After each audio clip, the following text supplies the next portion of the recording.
Pour Mireille Mathieu, les vacances d'été riment forcément avec Saint-Tropez.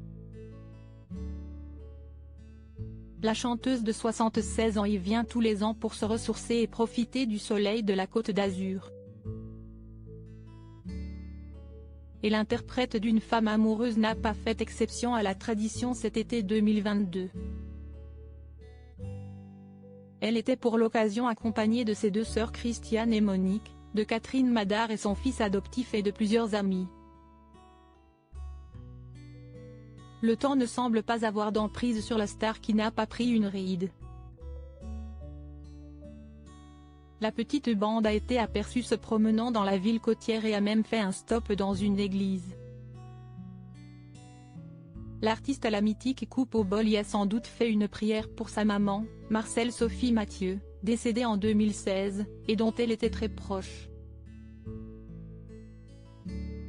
Même en vacances, Mireille Mathieu a accordé une interview à nos confrères de Nice Matin.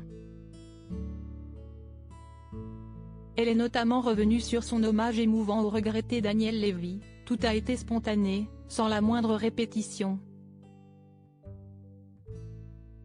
Nous nous sommes retrouvés avec Patrick Bruel et Félix Gray pour reprendre l'envie d'Aimer.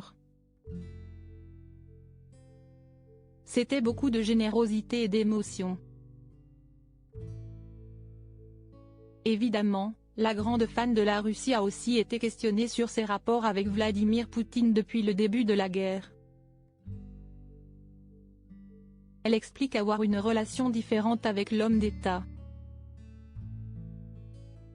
Il m'a accueilli personnellement plusieurs fois lorsque je chantais là-bas, précise-t-elle en appelant à la paix entre les deux pays. J'appelle de mes vœux la diplomatie et une rencontre entre le président Poutine et son homologue ukrainien. Il faut bannir du dictionnaire le mot guerre. Si elle ne valide pas les agissements du dangereux Vladimir, elle n'oublie pas pour autant son attachement au peuple russe. La Russie est un grand pays. Les Russes aiment la France et c'est un peuple qui reste cher à mon cœur. Bien entendu, il marche à 100% derrière son président.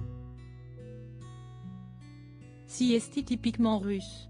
Si l'on ne connaît pas bien le pays, on ne peut pas comprendre ça. À la rentrée, Mireille Mathieu sera de retour avec un duo événement. Elle sera en effet présente sur l'album posthume du chanteur Arnaud, décédé au mois d'avril, pour une version reggae de sa chanson La Paloma Adieu. On a hâte d'entendre ça.